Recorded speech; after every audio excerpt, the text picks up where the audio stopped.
তো আজকে আমরা অ্যাকাউন্টিং ইকুয়েশনের ক্লাস শুরু করতে যাচ্ছি। তো অ্যাকাউন্টিং ইকুয়েশনের ম্যাথ করার আগে আমাদের অ্যাকাউন্টিং রুলসগুলো ভালোভাবে নিয়মগুলো ভালোভাবে জানতে হয়।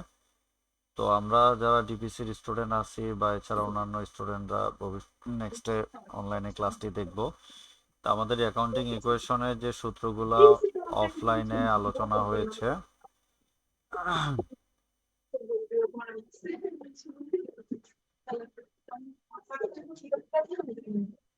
লাগবে তো।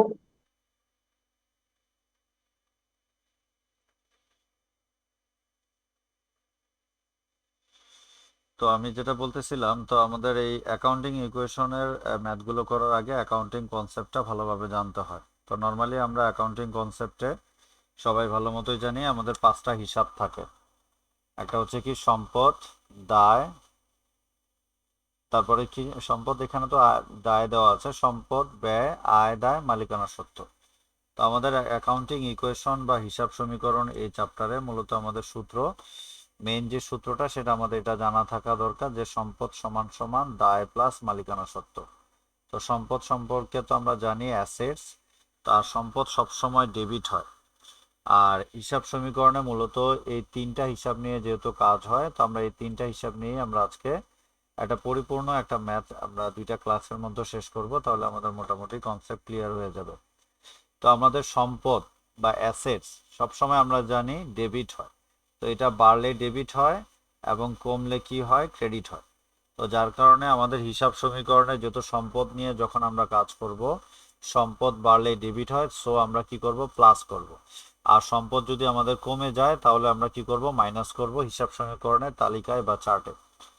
এরপর দায়ের বিষয়টা, যেহেতু এরপরে আমরা দেখতে পাচ্ছি, তো দায় যেটা ইংলিশে বলা হয় লাইবিলিটিস, দায় আমরা সবাই জানি সব সময় কি হয়, ক্রেডিট হয়। দায় সব সময় ক্রেডিট হয়। দায় যেটা ক্রেডিট হয় সেটা বাড়লে ক্রেডিটই হয়, আর যেটা কমে সেটা কি হবে, বিপরীত হয়। বিপরীতটা হচ্ছে ডেবিট হবে। হ্যাঁ, তো দায় বাড়লে ক্রেডিট হয়, যেটা বাড়বে সেটা আমরা প্লাস করব, আর যেটা কমবে, দায় যেটা কমবে সেটাকে আমরা কি করব, মাইনাস করব।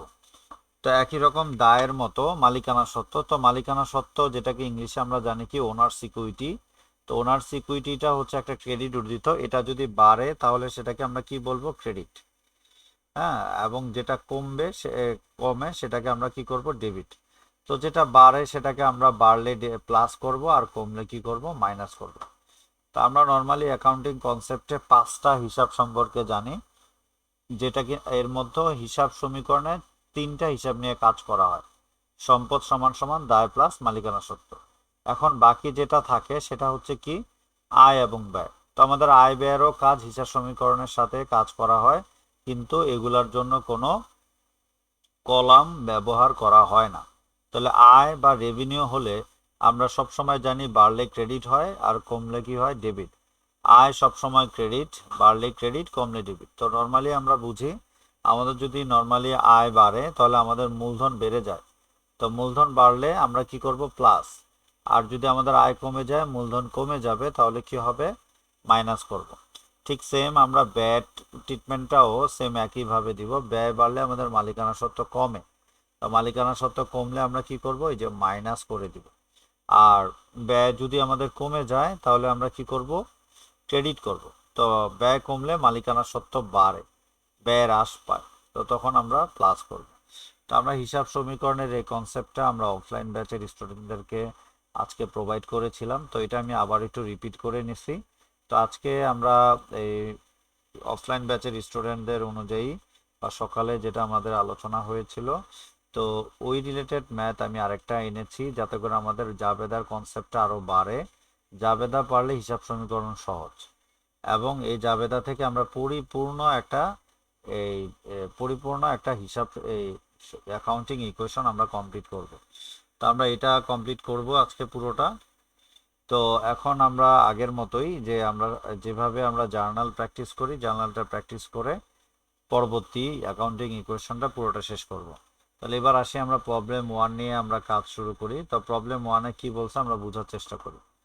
On 1st January 2009, Abdullah established Bengal travel agency.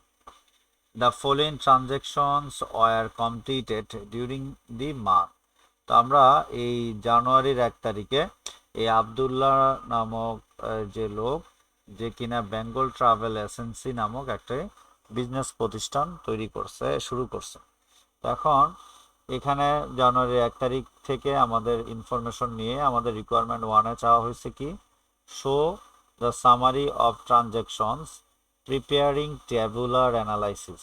তো আমরা এই ট্রানজ্যাকশনগুলা নিয়ে আমরা ট্যাবুলার অ্যানালাইসিস বা হিসাব সমীকরণ বিশ্লেষণ করব।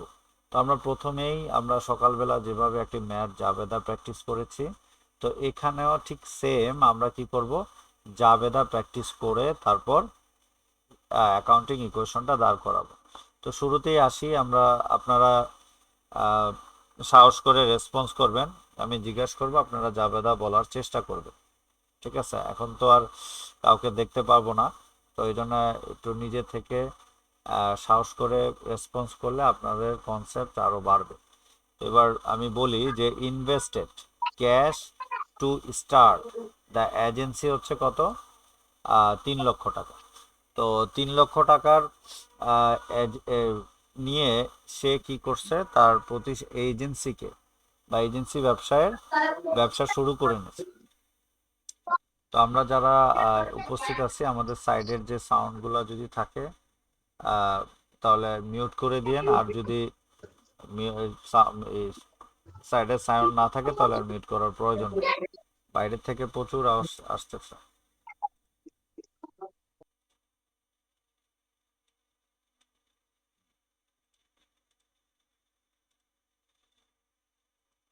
আচ্ছা, এরপর আসি তাহলে আমরা, সে নগদ 3 লক্ষ টাকা নিয়ে ব্যবসা শুরু করছে। তাহলে এটা কি কি জাবেদা হবে, কেউ একজন বলেন তো?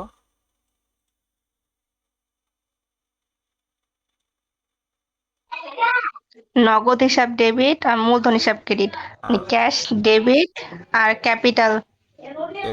Very good. এই যে ক্যাশ অ্যাকাউন্ট ডেবিট, আমাদের কি অ্যাসেট বাড়বে। হ্যাঁ, তো একটু আগে আমরা একটা কনসেপ্ট আমরা জেনে আসছিলাম, আহ, যদি ক্যাশ ডেবিট করি তাহলে আমাদের নগদ সম্পদ বাড়ে, এই জন্য আমরা অ্যাসেট প্লাস দিয়েছি। আবার মূলধন বেড়েছে, সেটাকে ইংলিশে বলবো কি, ক্যাপিটাল অ্যাকাউন্ট। আমাদের ওনার্স ইকুইটি বা মালিকানা সত্ত্ব বেড়েছে, ও ই প্লাস দিয়ে রাখলাম। তো এই কনসেপ্টগুলো আমরা নিয়ে একটু পরে আমরা সম্পূর্ণ একটা অ্যাকাউন্টিং ইকুয়েশন প্র্যাকটিস করব।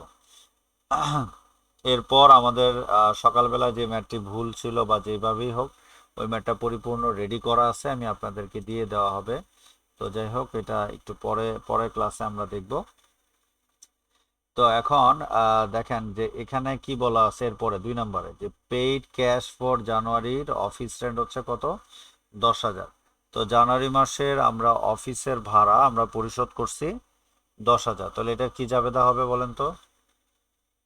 অফিস রেন্ট হিসাব ডেবিট আর ক্যাশ ক্রেডিট। হ্যাঁ, অফিস রেন্ট হিসাব ডেবিট, ক্রেডিট কোনটা বললেন? ক্যাশ। হ্যাঁ, ঠিক আছে, কারণ আমরা আমাদের অফিসের নগদ ভাড়া, ক্রেডিট। হ্যাঁ ভেরি গুড। তার মানে আমাদের অফিস রেন্ট এটা হচ্ছে আমাদের জন্য একটা ভাড়া বা একটা ব্যয় বেড়েছে। তো অফিস রেন্ট ডেবিট আর হচ্ছে কি ক্যাশ ক্রেডিট। তো অফিস রেন্ট যেহেতু একটা এক্সপেন্স, তো এক্সপেন্স হলে বা ব্যয় হলে আমরা কি করি, আমি দেখাই নেই যে ব্যয় বাড়লে মালিকানা সত্ত্ব কি হয়, কমে। যার কারণে আমরা এখন কি লিখবো, ব্যয়টা এগেনস্টে আমরা মালিকানা সত্ত্ব মাইনাস করব। এই জন্য অফিস রেন্ট ডেবিট করছি, পাশাপাশি আমরা কি মার্কিং করব, ওনার্স ইকুইটি মাইনাস। হ্যাঁ, তো অফিস রেন্ট ডেবিট আর ক্যাশ অ্যাকাউন্ট ক্রেডিট, সম্পদ কমে গেছে, নগদ সম্পদ কমে গেছে, আমরা ক্রেডিট করছি, ঠিক আছে। এরপরে 5 তারিখে আসে, purchase office equipment cash for টাকা হচ্ছে 25,000। তো আমরা একটা অফিস ইকুইপমেন্টের বাংলা হচ্ছে অফিস সরঞ্জাম। তো একটা অফিস সরঞ্জাম আমরা নগদে ক্রয় করছি, এটার কি জাবেদা হবে বলেন তো?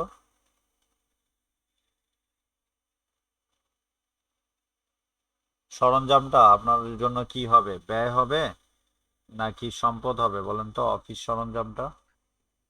আ- সম্পদ। হ্যাঁ, তাহলে সম্পদ যদি আমরা ক্রয় করি, সম্পদ কি হবে, আমাদের বাড়বে নাকি? আবার ডেবিট হবে। হ্যাঁ, আর অপর দিক দিয়ে আমাদের কাছ থেকে ক্যাশ কে- চলে চলে যাচ্ছে। তাহলে এবার জাবেদাটা বল, তাহলে কি জাবেদা হবে বলেন তো? অফিস রিকোয়ারমেন্ট হিসাব ডেবিট আর ক্যাশ হিসাব ক্রেডিট ভেরি গুড। তার মানে একটা সম্পদ বাড়বে আর একটা সম্পদ কমবে। এই যে কমে দেখেন যাবে। জানুয়ারির 5 তারিখে office equipment debit asset plus, আর অপর দিক দিয়ে cash account credit asset minus. তো 5 তারিখ আমাদের হয়ে গেল। এবার আসেন 10 তারিখে। 10 তারিখে বলছে incurred advertising cost in the daily Times on account হচ্ছে কত? 10,000। হ্যাঁ, তো আমরা ইনকার্ড করব কি? একটা advertising cost in daily Times on account. On account মানে হচ্ছে ধারে। তো আমরা অনেক সময় আমাদের প্রতিষ্ঠানের প্রচারের জন্য খবরের কাগজ অথবা বিভিন্ন টিভি চ্যানেলে আমরা আমাদের প্রচারণা চালাই।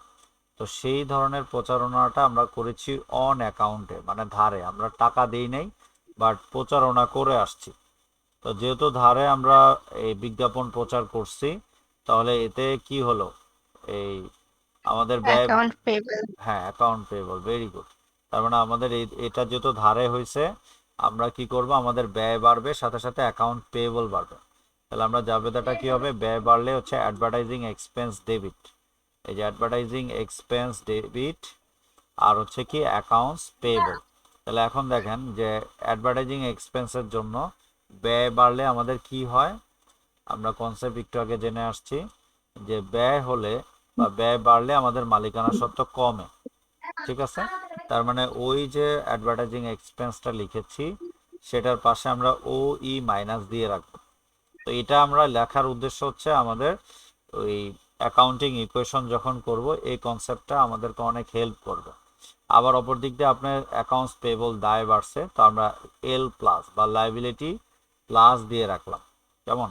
এবার আসে আমরা 10 তারিখে, যে 10 তারিখ শেষ, এবার 14 তারিখে যে পারচেসড অফিস সাপ্লাইজেস ফর ক্যাশ 5,000। তো আমরা একটা অফিস সাপ্লাইজ আমরা নগদে ক্রয় করছি। তো অফিস সাপ্লাইজের বাংলা আমরা সবাই জানি মণিহারি। তো মণিহারি আমরা নগদে ক্রয় করছি। মনে হবে। হ্যাঁ, তাহলে কি জাবেদা হবে? অফিস সাপ্লাইজ ক্রয় করা হয়েছে। সাপ্লাইস হিসাব ডেবিট আর ক্যাশ হিসাব ক্রেডিট হ্যাঁ, ভেরি গুড। তার মানে সাপ্লাইজ ডেবিট, সাপ্লাইজ নামক আমাদের একটি ক্যাশ। সম্পদ বাড়বে, আবার ক্যাশ কমে যাবে। তো দেখেন যে সাপ্লাইজ অ্যাকাউন্ট ডেবিট অ্যাসেট বাড়ছে, আবার ক্যাশ নামক অ্যাসেট কমছে, এই জন্য এ মাইনাস আমরা দিয়ে রাখছি। কেমন? এবার আমরা আবারও যাই। স্যার যখন আপনি দেখান তো নিচেগুলো দেখা যায়। বুঝি নাই। যখন আপনি অ্যান্সারটা দেখান তো নিচে হ্যাঁ, নিচে। নিচের অ্যান্সারটাও দেখা যায়, এটা বলতেছিল।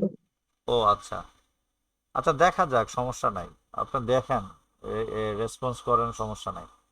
এটা তো না, পরীক্ষার হল না যে স্যার গার্ড দিতেছে, স্যার আসছে শিখাইতে।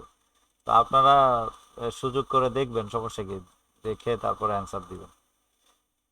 আচ্ছা, এরপরে আসি। 14 তারিখ গেল, এরপর আসে 18 তারিখে, যে আর্ন ফর সার্ভিসেস রেন্ডার্ড টাকা হচ্ছে কত? 30,000। তো আমরা উপার্জন করেছিলাম বা করেছি কত? কত টাকা? 30,000 টাকা। কিভাবে? সেবা দিয়ে। আমরা সেবা দিয়ে 30,000 টাকা উপার্জন করেছি। যেখানে ব্রাকেট একটু কথা বলে দিছে যে 20,000 টাকা ক্যাশ রিসিভ ফ্রম কাস্টমার্স, এই 30,000-এর মধ্যে আমরা নগদ 20,000 টাকা রিসিভ করেছিলাম। অ্যান্ড দ্য ব্যালেন্স টাকা হচ্ছে 10,000 is build customers on account. বাকি 10,000 জন্য আমরা কি করছি? ওই কাস্টমারের নিকট একটা বিল পাঠিয়েছি। তাহলে আমরা দেখেন, তাহলে এই যে সেবাটা আমরা দিছি, নগদে 20,000, আর ধারে হচ্ছে কত? অন অ্যাকাউন্ট মানে হচ্ছে ধারে। ধারে সেবা দিছি কত? 10,000 টাকা। কেউ একজন বলেন তো কি জাবেদা হইতে পারে? প্র্যাকটিস তো করতেছেন সবাই টুকটাক।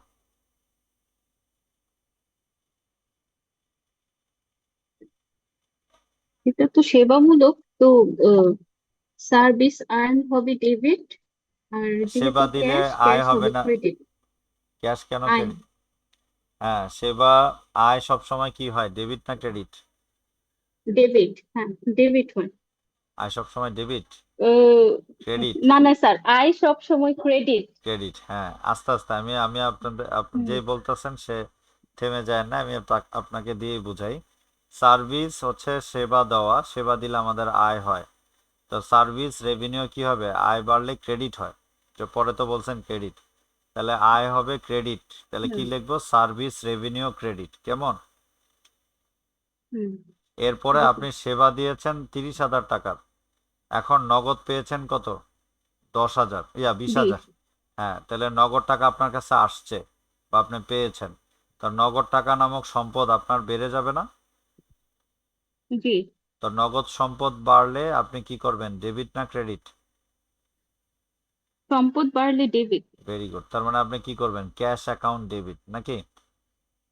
জি। এরপর আর থাকে কত? 10,000। বাকি 10,000 তো আপনি ইয়েস। পাবেন। যেমন আজকে সকালবেলা আমি আপনাদেরকে বলেছিলাম যে যাদের কাছে আমরা টাকা পাবো সে হচ্ছে রিসিভেবল, আর যে আমাদের কাছে পাবে সে হচ্ছে পেয়েবল। এখন যেহেতু 10,000 পেয়েবল। টাকা পাবেন, তাকে কি বলবো? রিসিভেবল বলবো না? জি। আর এই রিসিভেবল হচ্ছে দেনাদার, যেটাকে বলা হয় ইংলিশে অ্যাকাউন্ট রিসিভেবল। তাহলে অ্যাকাউন্ট রিসিভেবল এটাও একটা সম্পদ বাড়বে। তাহলে ফাইনালি আমরা জাবেদার হুম, বলতে পারি account receivable debit 10,000, cash debit হচ্ছে আপনার 20,000, আর সার্ভিস রেভিনিউ হচ্ছে 30,000। এবার আসেন আমরা চেক করি। এই যে দেখেন, ক্যাশ অ্যাকাউন্ট ডেবিট 20,000, তারপর হচ্ছে কি হুম, অ্যাকাউন্ট রিসিভেবল ডেবিট, সম্পদ বেড়ে গেছে 10,000, আর সার্ভিস রেভিনিউ আয় বেড়েছে। তো আয় বাড়ছে ক্রেডিট। এখন আয় বাড়লে আমরা কাকে বাড়াবো? আমাদের মূলধন বাড়াবো, বা আমাদের মূলধন বেড়ে ওনার যায়। ইকুইটি। হ্যাঁ, ওনার সিকিউরিটি কি হবে? প্লাস। তো এই জার্নালটা বুঝছি আমরা সবাই। জি স্যার। আচ্ছা, এবার আমরা আবার যাই। এই কোথায় গেল? এরপরে 18 তারিখ গেল। এবার আসি 20 তারিখে, যে withdraw cash for personal use হচ্ছে 6,000 টাকা। তো আমরা 6,000 টাকা আমরা উত্তোলন করেছি ব্যক্তিগত প্রয়োজনে। তো এই ধরনের এন্ট্রিও আজকে আমরা প্র্যাকটিস করছি, এই জন্য আলাদা আরেকটা ম্যাথ নিয়ে আসলাম যাতে করে আপনাদের স্কিল আরও বাড়ে। তো ব্যক্তিগত প্রয়োজনে উত্তোলন 6,000। তো মালিক প্রতিষ্ঠানকে যখন ক্যাশ 3 লাখ দিয়েছিল তার মালিকানা বেড়েছিল, এখন সে 6,000 টাকার ক্যাশ উঠিয়ে নিয়ে যাবে, তাহলে মালিকানা বাড়বে না কমবে? কমবে। কমবে। কমলে কমলে আমাদের মূলধন কমে, আর যখন মূলধন কমাবো তখন উইথড্র নামে আমরা কি করব? ডেবিট করব। মালিকানা বাড়লে হুম, ক্রেডিট করি, মালিকানা কমলে কি করব? আমরা ডেবিট করব। তো ডেবিট। হ্যাঁ, তো আমরা কি করব? Withdraw debit. আর আমাদের কোম্পানি থেকে বা ব্যবসায় প্রতিষ্ঠান থেকে ক্যাশ কমে যাবে 6,000। তো উইথড্র ডেবিট আর হচ্ছে কি ক্যাশ ক্রেডিট। তো এই যে এখানে দেখেন যে উইথড্র অ্যাকাউন্ট ডেবিট আর হচ্ছে কি ক্যাশ ক্রেডিট, আমরা 6,000 6,000 করছি। কেমন? আর হুম, মালিকানা কমে গেছে উইথড্রোর কারণে, এই যে দেখেন ওই মাইনাস, ওনার সিকিউরিটি মাইনাস, ক্যাশও কমে যাচ্ছে, অ্যাসেট মাইনাস, এ মাইনাস দিয়ে দিছি, বা অ্যাসেট মাইনাস গেল এটা। এবার আসেন 23 তারিখে, যে paid the daily times account due on January 10।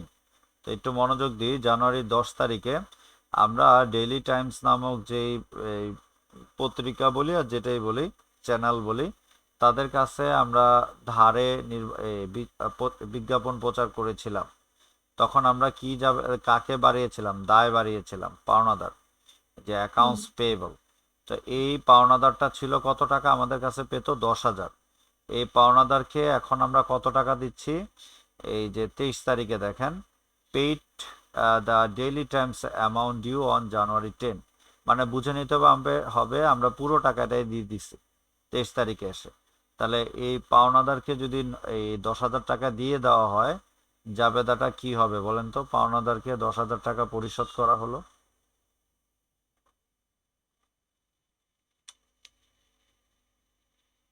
কেউ একজন সাহস করে বলেন। দায় কমছে, তার মানে এটা ডেবিট। Very good. হ্যাঁ, তারপর? এটা আমাদের দায় ছিল। হ্যাঁ, তো দায় কমে গেছে, ডেবিট হবে। হ্যাঁ, গুড। এটা অ্যাকাউন্ট পেয়েবল এল। ডেবিট হবে। হ্যাঁ, দায় কমে গেছে, ডেবিট। হ্যাঁ, আর কিভাবে টাকা দায় পরিশোধ করছেন? নগদ টাকা দিয়ে? নগদ টাকা দিচ্ছে। হ্যাঁ, তো তাহলে নগদ নগদ টাকা কমে যাবে। নগদান হিসেবে, এই জন্য এটা ক্রেডিট হবে। Very good. তার মানে এই যে দেখেন হুম, আপনি দাঁড় করে ফেলছেন যে অ্যাকাউন্টস পেয়েবল ডেবিট আর ক্যাশ ক্রেডিট। হ্যাঁ, তো দায় কমে গেলে কি হয়, ডেবিট হয়, যে 10,000 ডেবিট আর ক্যাশ ক্রেডিট হচ্ছে 10,000। তো অ্যাসেট মাইনাস নগদ নামক সম্পদ কমে গেছে, অপরদিকে লাইবিলিটিও কমে গেছে, দায় কমছে। এই যে দেখেন আপনারা এখন খুব ভালো পারতেছেন। এবার আসেন হচ্ছে 23 তারিখ গেল, এরপর হচ্ছে 25 তারিখ। Purchase additional office supplies on account হচ্ছে কত, 4,000। তো আমরা 4,000। হ্যাঁ, তো আমরা অতিরিক্ত অফিস সাপ্লাইজ বা আমাদের নতুন করে আমরা মণিহারি আমরা ক্রয় করেছি কিভাবে, অন অ্যাকাউন্ট, মানে ধারে আমরা ক্রয় করেছি। হ্যাঁ, তো আমরা ধারে ক্রয় করেছি হুম। কত টাকার, 4,000 টাকার। তাহলে আমরা ধারে অফিস সাপ্লাইজ ক্রয় করেছি 4,000, তাহলে এটার জাবেদা কি হবে বলেন তো? Office supplies account payable. Credit হবে নাকি দায় বাড়বে? অফিস সাপ্লাই মানে, হ্যাঁ ওইটা তো দায় বাড়বে। আর আর যেহেতু অফিস আমরা সাপ্লাইজ বাড়বে। কিনতেছি তার মানে এটা অ্যাসেট। হ্যাঁ, হ্যাঁ, ভেরি গুড। হ্যাঁ এটা তো অ্যাসেট। হ্যাঁ হ্যাঁ, তাহলে ওইটা অ্যাসেট হবে ডেবিট আর account payable credit. Very good, খুব ভালো বুঝেন এখন। তাহলে তাহলে এই যে দেখেন যেটা বলছেন আপনারটাই রাইট, যে সাপ্লাইজ অ্যাকাউন্ট ডেবিট আর অ্যাকাউন্টস পেয়েবল ক্রেডিট। তাহলে আমাদের মণিহারি বাড়ছে বিদায় অ্যাসেট প্লাস, আর আমাদের লাইবিলিটি যেটার নাম হচ্ছে অ্যাকাউন্টস পেয়েবল লাইবিলিটি প্লাস বা এল প্লাস দিয়ে রাখছি আপনাদের সুবিধার জন্য। তো আমরা এই 25 তারিখে জার্নালও আমরা পেরে গেলাম। এবার আসি আপনার 31 তারিখে, যে পেইড এমপ্লয়িজ স্যালারিজ হচ্ছে 5,000। তো অলরেডি এসব জার্নাল এখন আস্তে আস্তে মানে মানে আয়ত্তে চলে আসবে। তো আমাদের স্যালারিজ বেতন 5,000 টাকার পরিশোধ হয়েছে, তাহলে এটার কি জাবেদা দিবেন? এটা স্যালারিটা স্যালারি এটা আয়না ব্যয় যেটা পরিশোধ করতেছেন, ব্যয়। ব্যয়। তো ব্যয় পরিশোধ করলে ব্যয় বাড়ছে না? হুম। ব্যয় বাড়লে কি করবেন, ডেবিট না ক্রেডিট? ডেবিট। হ্যাঁ, তো ভেরি গুড। ডেবিট। হ্যাঁ, তাহলে স্যালারি এক্সপেন্স ডেবিট। এরপরে এটা পরিশোধ করছেন কিভাবে, ক্যাশ। ক্যাশ। তাহলে এটা ক্রেডিট হবে। হ্যাঁ, তাহলে এই যে এইভাবে আমরা ইজিলি ভেঙে ভেঙে জাবেদা দাঁড় করিয়ে ফেলবো, যে স্যালারি এক্সপেন্স ডেবিট আর হচ্ছে কি ক্যাশ অ্যাকাউন্ট ক্রেডিট। তাহলে স্যালারি হচ্ছে একটা এক্সপেন্স, তো ব্যয় বাড়লে আমাদের মালিকানা সত্ত্ব কি হয়, কমে। এই যে দেখেন কমে। আমরা লেকচারে রেডি করে রাখছি যে ব্যয় বাড়লে আমাদের মালিকানা সত্ত্ব কি হয়, কমে। সো আমরা ওনার সিকিউরিটি মাইনাস দিয়ে রাখবো। তো সেটাই আমরা করছি, যে ও ই মাইনাস, অপর দিক দিয়ে ক্যাশ কমে যাচ্ছে, অ্যাসেট মাইনাস। তো আমরা ফার্স্ট 31 তারিখটা হয়ে গেল, এবার সেকেন্ড 31 তারিখ। এরপর হচ্ছে রিসিভড ইন ক্যাশ, আমরা নগদ টাকা রিসিভ করেছিলাম from customers who have previously been billed on January 18। তো দেখেন যে আমরা জানুয়ারির 18 তারিখে আমরা যেটা বিল করেছি সেটা আমরা রিসিভ করছি। তো দেখেন যে জানুয়ারির 18 তারিখে বিল যে করেছিলাম কত টাকা, 10,000 টাকা করেছিলাম না? জি। তো যখন 10,000 টাকা 18 তারিখে বিল তৈরি করেছিলাম, ওই টাকাটা দেনাদারের কাছ থেকে পাবো বলে আমরা রিসিভেবল ডেবিট করেছিলাম। এই যে অ্যাকাউন্ট রিসিভেবল, অ্যাসেট বাড়িয়ে রাখছিলাম কত, 10,000। এখন এই দেনাদার বা অ্যাকাউন্ট রিসিভেবল সে আমাদেরকে টাকা দিয়ে দিছে কবে, এই এই 31 তারিখে। তার মানে এই 10,000 টাকা যদি আমরা রিসিভ করি, সে কি আর দেনাদার থাকবে, কমে যাবে না? না। হুম। হ্যাঁ, সে কমে যাবে, অপর দিক দিয়ে আমাদের কাছে নগদ টাকা চলে আসবে। তাহলে এবার জাবেদাটা দাঁড় করান ভেঙে ভেঙে, নগদ টাকা আসলে আপনার কি হবে, নগদ সম্পদ বাড়বে। তাহলে কি করবেন, ডেবিট না ক্রেডিট? সম্পদ বাড়লে ডেবিট হয়। ডেবিট করবেন, হ্যাঁ। অপর দিক দিয়ে অ্যাকাউন্টস রিসিভেবল নামক যে সম্পদটা ছিল সেটা আবার কমে যাচ্ছে, তাহলে সেই সম্পদটাকে আবার কমলে কি করবেন, ডেবিট করবেন না ক্রেডিট করবেন? ক্রেডিট। Very good. তার ক্রেডিট মানে করব। ক্যাশ বাড়বে, অপর দিক দিয়ে অ্যাকাউন্ট রিসিভেবল নামক সম্পদ কমে। এই যে দেখেন ক্যাশ অ্যাকাউন্ট ডেবিট আর অ্যাকাউন্ট রিসিভেবল ক্রেডিট, একটা সম্পদ বাড়ছে অ্যাসেট প্লাস, আর একটা সম্পদ কমছে অ্যাসেট মাইনাস, 10,000 10,000। তো আমরা সেকেন্ড 31 তারিখটাও হয়ে গেল। এবার থার্ড 31 তারিখে কি বলছে আমরা বুঝি। থার্ড 31 তারিখে বলছে যে received in cash from a new customers for service rendered হচ্ছে কত, 10,000। তো আমরা আমরা হ্যাঁ রিসিভ করেছিলাম নগদ টাকা from a new customer for service rendered হচ্ছে 10,000। তার মানে আমরা সেবা দিয়ে নগদ টাকা রিসিভ করছি, একদম সহজ যাবে না। তা সেবা দিছেন, নগদ টাকা পাইছেন, তাহলে নগদ টাকা বেড়ে গেছে না আপনার? হুম, তাহলে নগদ সম্পদ বাড়লে ডেবিট করবেন না ক্রেডিট করবেন? নগদ টাকা বাড়লে কেউ রেসপন্স করেন। হুম, সেবা দিয়ে নগদ টাকা গ্রহণ, তাহলে আপনার কাছে কি আসছে? আপনাদের কাছে ক্যাশ আসছে। ক্যাশ আসছে। হ্যাঁ, অপর দিক দিয়ে ক্যাশ বাড়লে ক্রেডিট। ক্যাশ বা সম্পদ, ক্যাশ বাড়লে ডেবিট হবে। সম্পদ বেড়ে গেছে জি, না? জি, ক্যাশ বাড়লে ডেবিট হয়, সম্পদ বাড়লে কি হয়? ডেবিট। অপর দিক থেকে আপনি কি করতেছেন? সেবা দিচ্ছেন, সেবা দিয়ে টাকা পাইছেন, তো সেবা দিলে আপনার কি হয়েছে? আয় হয়েছে না ব্যয় হয়েছে?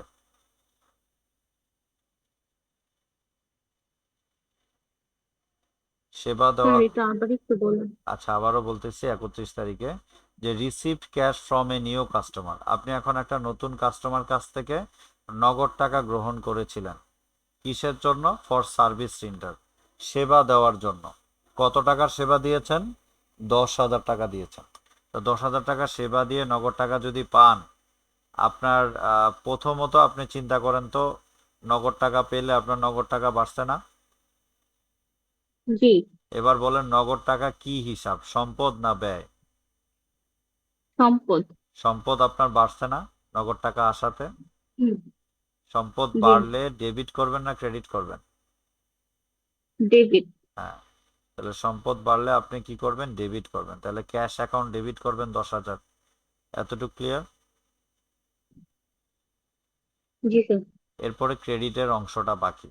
তো আপনি ক্রেডিট করবেন কাকে? নগদ টাকা যে পেয়েছেন কি জন্য? আপনি সেবা দিয়েছেন। তো সেবা দেওয়াতে আপনার আয় হয়েছে না ব্যয় হয়েছে? আয়। আয়, আয় সবসময় ক্রেডিট, বাড়লেই ক্রেডিট কমলে ডেবিট, তাহলে আয় বাড়ছে না আপনার? জি, আয় বাড়লে কি করবেন? ডেবিট না ক্রেডিট? ক্রেডিট। ক্রেডিট। তাহলে এবার বলেন ক্যাশ ডেবিট করবেন আর সার্ভিস রেভিনিউ ক্রেডিট করবেন। তাহলে এই যেখানে দেখেন যে cash account debit asset plus আর সার্ভিস রেভিনিউ ক্রেডিট হচ্ছে ওনার্স ইকুইটি প্লাস। আর আমরা তো একটু আগে জানছি যে আমাদের আয় বাড়লে কি হয়? মালিকানা সত্ত্ব বাড়ে, এই জন্য ও ওনার্স ইকুইটি প্লাস। আর ক্যাশ বাড়াতে আমরা অ্যাসেট প্লাস করেছি, কেমন? তো এরপরে আসেন লাস্ট 31 তারিখে paid telephone gas and electricity bills হচ্ছে কত টাকা? 3,000 টাকা। তো আমরা telephone gas and electricity bill আমরা পরিশোধ করছি। এই টেলিফোন গ্যাস ইলেকট্রিসিটি এগুলাকে একসাথে ইউটিলিটি বিল বলা হয়। তো এই অঙ্কে ইউটিলিটি লেখা হয়েছে, হ্যাঁ ঠিক আছে। তো আমরা ইউটিলিটি বিল যখন পরিশোধ করি কত টাকার করছি? 3,000। তাহলে বলেন তো ইউটিলিটি বিলটা আপনার জন্য কি একটা ব্যয় হবে, তাই না? হুম, তো এই ব্যয়টা পরিশোধ করছেন, তার মানে আপনার কাছ থেকে নগদ টাকা চলে গেছে। ব্যয় বাড়বে, নগদ টাকা চলে যাবে। তাহলে কি হবে? ব্যয় বাড়লে ডেবিট করবেন না ক্রেডিট করবেন? ব্যয় বাড়লে ডেবিট, হ্যাঁ, কমলে ক্রেডিট। হ্যাঁ, ব্যয় বাড়লে ডেবিট, কমলে ক্রেডিট। তাহলে ইউটিলিটি এক্সপেন্স আপনি কি করবেন? ডেবিট করবেন। আর এটা পরিশোধ করে দিছেন, তাহলে আপনার কাছ থেকে নগদ টাকা চলে গেছে, তাহলে কি করবেন? ক্যাশ ক্রেডিট করবেন। তাহলে এই যে দেখেন যে ইউটিলিটি এক্সপেন্স ডেবিট আর হচ্ছে ক্যাশ ক্রেডিট। তো ক্যাশ কমে গেছে, অ্যাসেট মাইনাস। আর অঙ্কে যদি ব্যয় বাড়ে তাহলে আমরা কি হয়? আমাদের মালিকানা সত্ত্ব কমে। এই জন্য ওনার্স ইকুইটি আমরা কি করছি? রেড কালার দিয়ে আমরা মাইনাস চিহ্ন দিয়ে রাখছি। তাহলে এই যে আমাদের অলরেডি আমরা এই জার্নালগুলো এভরিথিং ডান। এ পর্যন্ত সবাই বুঝছে কিনা? জি স্যার। আচ্ছা, তাহলে আমরা এই জার্নালগুলো বুঝে গেছি। এবার আমাদেরকে প্রশ্ন করা, এবার আমরা এই জার্নাল থেকে যে show the summary of transaction preparing tabular analysis, তো এখন আমরা হিসাব সমীকরণে যাব। তো আমরা অফলাইন ব্যাচে একটা সিস্টেম আমি শিখিয়েছি, যেহেতু আমরা হিসাব সমীকরণ করব কার? সম্পদের সমান সমান দায় প্লাস মালিকানা সত্ত্ব। তো আমরা এই অ্যাকাউন্টিং ইকুয়েশন করতে গেলে আমাদের এই যে একটা চার্ট আমরা অলরেডি দেখতে পাচ্ছি, এই চার্টের হেডিং যেগুলা ধরেন অ্যাসেট, তো অ্যাসেটের ঘরে এই যে সম্পদের নামগুলো আমরা দেখতে পাচ্ছি, লাইবিলিটিসের পাশে এবং মালিকানা সত্ত্বের পাশে এই হিসাবগুলোর নাম দেখতে পাচ্ছি। এগুলা কিভাবে আমরা সিলেক্ট করব, যেগুলো আমরা আজকে অফলাইন ব্যাচে দেখিয়েছি, তো অনলাইনেও আবারও দেখাচ্ছি। তো এগুলা করব আমরা, এই যে এতক্ষণ কষ্ট করে জাবেদাগুলো করলাম, এই জাবেদাগুলো থেকে সম্পদ, দায় আর মালিকানা সত্ত্বগুলো সিলেক্ট করব। তাহলে এবার আসি যে কি কি জিনিস আমরা আনবো। তো প্রথমে আমরা নিয়ে আসি যে ক্যাশ অ্যাকাউন্ট। এটা কি একটা অ্যাসেট, যেহেতু এ লেখা আছে, অ্যাসেটটা আমরা অ্যাসেট ফিক্স করবো। যেমন আমি বলছিলাম যে এই লেখাটা আপনারা চাইলে পরীক্ষার হলে লিখতে পারেন, না লিখতে চাইলেও সমস্যা নেই। যে আমি কি লিখছি যে open the necessary accounts under accounting equation. তো একটু আগে ক্যাশ সিলেকশন করছি, আমরা ক্যাশ আনলাম, এটা একটা, এটা একটা। তারপর ক্যাপিটাল, এটা হচ্ছে কি মালিকানা সত্ত্ব। তো মালিকানা সত্ত্ব আর দায়টাকে আমরা রাইট সাইডের কলামে দিছি, যে লাইবিলিটিস অ্যান্ড ওনার্স ইকুইটি। তো দেখেন এই যে ক্যাপিটাল আমি মার্ক করলাম। তো এক হিসাব বারবার আসবে না, এটা আমরা অলরেডি অনেকেই জানি, তো এটা বলে নিলাম। এখন এরপরে রেন্ট এক্সপেন্স। তো রেন্ট এক্সপেন্স হচ্ছে ওনার সিকিউরিটির সাথে প্লাস মাইনাস হয়, এটার কোনো কাজ নাই, এটা আসবে না। ক্যাশ আমরা অলরেডি আনছি, তো এটাও নিয়ে দেখতে হবে না। এরপরে অফিস ইকুইপমেন্ট, নতুন একটা অ্যাসেটের নাম, এই অ্যাসেটটা বাড়ছে, তাহলে যেহেতু এটা বাড়ছে, এটাও আমরা কি করব, অফিস ইকুইপমেন্ট এটা ভেঙে গেছে, তো এটা একসাথে জিনিস, মানে অফিস ইকুইপমেন্ট, এই দুইটা একসাথে। তো অফিস ইকুইপমেন্ট আসলো। তারপরে আসি ক্যাশ, এটা অলরেডি আমাদের আনা হয়েছে। অ্যাডভার্টাইজিং এক্সপেন্স, তো খরচ, এটাও আসবে না, কারণ এটা মূলধনের সাথে যোগ বিয়োগ হবে। অ্যাকাউন্টস পেয়েবল, দায়, তো দায় যেহেতু বাড়ছে, আমাদের দায়ের পাশে যে অ্যাকাউন্টস পেয়েবল আমরা আনলাম, ঘরগুলো সিলেক্ট করতেছি। তারপরে সাপ্লাইজ অ্যাসেট, নতুন একটা অ্যাসেটের নাম, তো সাপ্লাইজ আমরা আনবো, এই যে অফিস সাপ্লাইজ আমরা এনেছি। তারপর আমরা আবারও যাই, ক্যাশ আমাদের আনা হয়েছে, এখানেও ক্যাশ আনা হয়েছে। নতুন করে এবার আসছে অ্যাকাউন্ট রিসিভেবল। তো এই অ্যাকাউন্ট রিসিভেবল এটা কি একটা নতুন করে অ্যাসেট, তো এই অ্যাসেটের জন্য দেখেন যে লাস্টে আমাদের এই অ্যাকাউন্ট রিসিভেবল আনছি। তারপরে আসেন আপনার সার্ভিস রেভিনিউ। তো সার্ভিস রেভিনিউ তো আমাদের এই মূলধনের সাথে যোগ বিয়োগ হয়, তো এটা নিয়ে আমাদের কলাম লাগবে না। উইথড্র, এটাও মূলধনের সাথে যোগ বিয়োগ হয়, এটাও আমাদের কলাম লাগবে না। ক্যাশ অ্যাকাউন্ট আমাদের আনা হয়েছে, অ্যাকাউন্টস পেবল আনা হয়েছে, এখানকার ক্যাশ আনা হয়েছে। সাপ্লাইজ অ্যাকাউন্ট আনা হয়েছে, আসবে না, অ্যাকাউন্টস পেবল আসবে না। আমরা দেখতে দেখতে যাব। এক্সপেন্স আসবে না, কারণ এটা মালিকানা সত্ত্ব বা ক্যাপিটালের সাথে যোগ বিয়োগ হয়। ক্যাশ আছে, এখানেও ক্যাশ আছে, অ্যাকাউন্ট রিসিভেবল আছে, এইখানেও ক্যাশ আছে, সার্ভিস রেভিনিউ আছে, মানে আমাদের মূলধনের সাথে যোগ বিয়োগ হবে, আসবে না। তারপরে হচ্ছে কি ব্যয়ও মূলধনের সাথে যোগ বিয়োগ হবে, আসবে না। ক্যাশ মূলধনের সাথে যোগ বিয়োগ হবে, আসবে না। তো দেখেন আমরা এই যে হিসাব যে কয়টা আমরা মার্কিং করলাম, এই কয়টা হিসাব নিয়ে আমাদের কাজ হবে। তাহলে এবার দেখেন আমাদের এই কয়টা অ্যাসেট হলো, ঘর, অ্যাসেট পাশে ঘর হলো কয়টা, চারটা। এই যে cash, office equipment, office supplies আর অ্যাকাউন্ট রিসিভেবল। আর ক্রেডিট পাশে হলো কি দেখেন, লাইবিলিটিস এর পাশে অ্যাকাউন্টস পেয়েবল আর হচ্ছে কি ক্যাপিটাল। তাহলে আমরা ফাইনালি এই ক্যাপিটাল। জার্নাল থেকে আমরা সম্পদের পাশে চারটা কলাম দিব, এবং লাইবিলিটিস অ্যান্ড ওনার্স ইকুইটির পাশে কয়টা কলাম দিব, দুইটা। তো দেখেন সিলেকশন আমাদের অলরেডি ডান। এই যে এখানে দেখেন অ্যাসেট পাশে এই যে একটা, দুইটা, তিনটা, চারটা, দেখেন আমরা সিলেকশন করে ফেলছি। এরপরে লাইবিলিটিস অ্যান্ড ওনার সিকিউরিটির পাশে আমরা অ্যাকাউন্টস পেবল এবং ক্যাপিটাল দিছি, এবং লাস্টে রিমার্কস দিতে পারি, অথবা এক্সপ্লেনেশন নামও লেখা লিখতে পারি। এখন আমাদের প্রশ্ন আসবে রিমার্কস বলতে কি বোঝায়। এটাকে আপনাদেরকে আমি ইজিলি বলে দিই। এই যে ক্যাপিটাল নামক যে কলামটা আমরা দেখতে পাচ্ছি, এই ক্যাপিটাল নামক কলামের সাথে যত অ্যামাউন্ট আসবে, ওই অ্যামাউন্টগুলোর জন্য আমরা রিমার্কস দিব।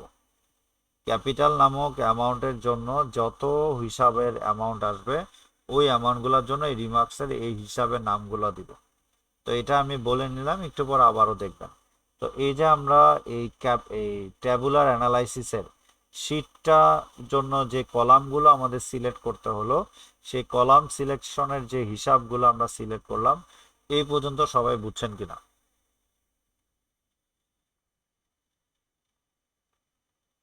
কারো কোনো কোশ্চেন আছে? হুম, এতটুকু বুঝতে পারছি। হ্যাঁ, তার মানে আমাদের হিসাব থেকে অ্যাসেট, লাইবিলিটি এবং ক্যাপিটাল বা ওনার্স ইকুইটি, এই কলামগুলো আমরা সিলেকশন জাবেদার থেকে হিসাবগুলো আমরা সিলেক্ট করতে পারলাম এবং বুঝলাম। তো আমরা একটু পরে টাইম আউট হয়ে যাবে 1 মিনিট পর। আপনারা ঠিক 10 মিনিট পরে আপনারা পরে আবার একটু কষ্ট করে জয়েন হবেন। জয়েন হওয়ার পর আমরা পুরো এই তালিকাটা শেষ করব। করলে মোটামুটি আমাদের অ্যাকাউন্টিং ইকুয়েশন অনেক ধারণা চলে আসবে। তো ঠিক আছে, আপনারা ঠিক 10 মিনিট পর আবার ইন হয়েন। 11টার দিকে সবাই ইন হয়। তো ঠিক আছে, বিরতির পর আমরা আবার শুরু করব। Thank you.